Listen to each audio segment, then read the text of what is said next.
We begin tonight with the question that could decide the immediate fate of Ukraine and the future of Europe and the NATO alliance, namely which Donald Trump will show up at the summit with Vladimir Putin in Anchorage, Alaska, less than 2 days from now.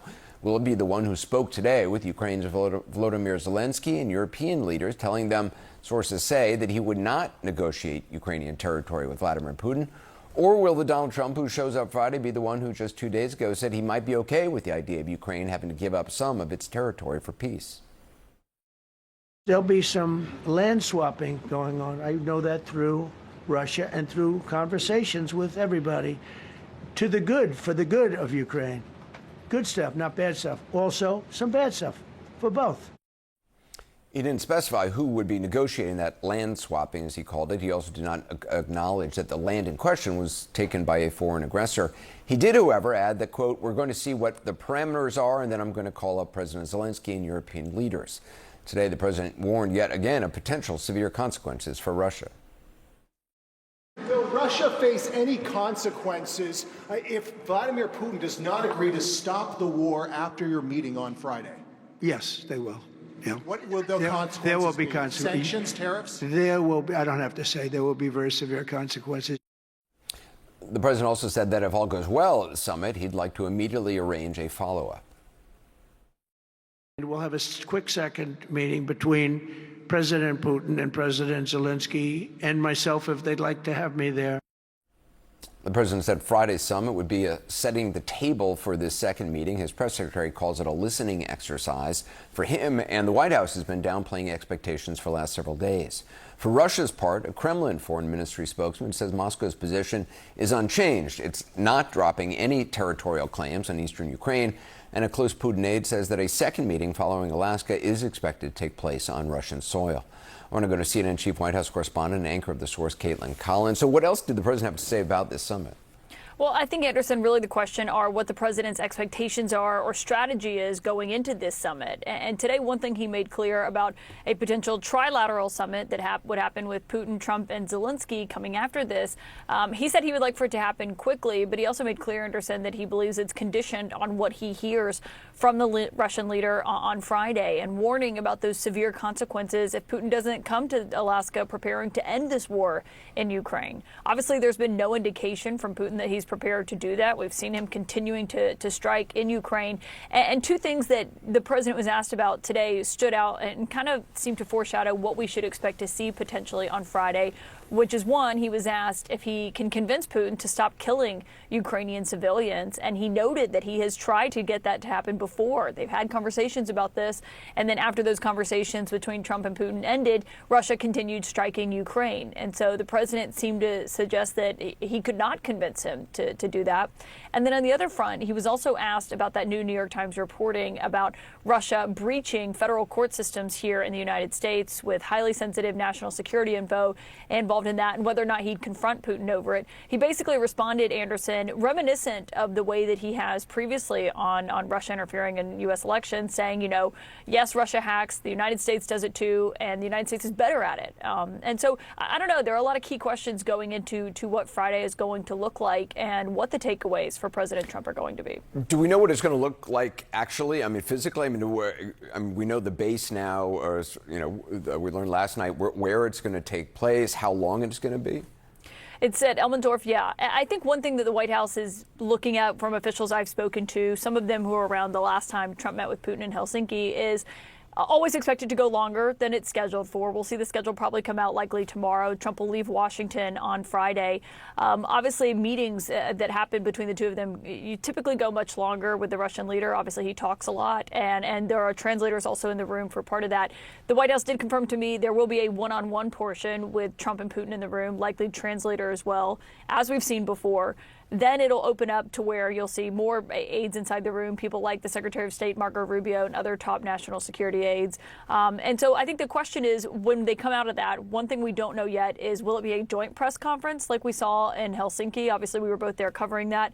Or, as in when Geneva, when President Biden went and met with President Putin, they held separate press conferences following that meeting. And so a real question of what the format there looks like and what we hear from them, because those are often the most candid moments when we really find out what happened inside that room and what went on, and whether the president thinks that this is going to be momentum forward to doing what he's trying to do, which is bring the war in Ukraine to an end. Caitlin Collins, thanks very much. We'll see you at the top of the hour for The Source. Joining me right now is Ambassador John Bolton. He was the National Security Advisor during the first Trump administration, was in the room for the first summit between the president and Vladimir Putin in Helsinki in 2018 that we were just talking about. He also served as the U.S. Ambassador to the UN under President George W. Bush. Ambassador, do you believe President Trump is going to heed the appeals of Zelensky and European leaders and not negotiate control of Ukrainian territory and not make a unilateral ceasefire deal with Putin? Well, I think this virtual summit they had today is sort of like a short-term vaccination. He probably came out of it thinking in those terms, but it'll depend on how the meeting goes with Putin. I think Putin has the initiative here, and I think what he's going to try and do is show to Trump that he has a peace plan and that it's sincere, even though I don't think it will be, but he's going to try and convince Trump and try and bring him back on his side. I think it's going to be a difficult task with Putin because I think intentionally or unintentionally he did irritate Trump, to put it mildly. But he's going to try to work his KGB training to bring him back. And I think that could involve negotiation. There's a diplomatic term to say, well, we're not really negotiating, we're having an exchange of views. And so they'll exchange views on things like territory and issues like that, and it could get pretty specific.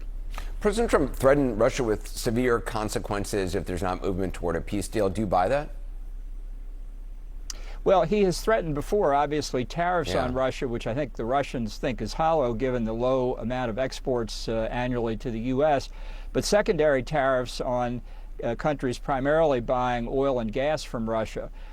They have slapped the 25% tariff on India, although it hasn't gone into effect yet. I can tell you the reaction in India to that, particularly with no tariff slapped on China, which bought an awful lot more oil and gas from Russia, is the Indians are incandescent about this.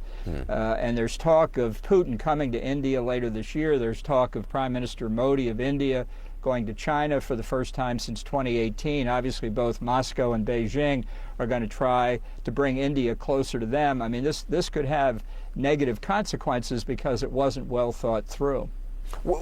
Just from your experience seeing these two leaders in the same place back in Helsinki, what did you take away from that? What did you learn?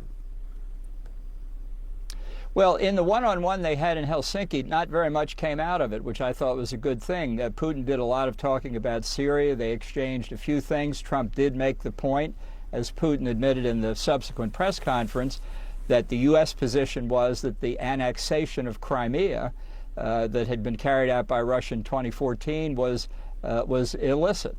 So Trump can make the points if he wants to, but I think part of what Putin's going to try and do here is make this a bigger discussion than Ukraine. I think he's going to talk about potential for U.S. investment in rare earths in Russia, oil investments, to get on Trump's wavelengths about bigger economic opportunities.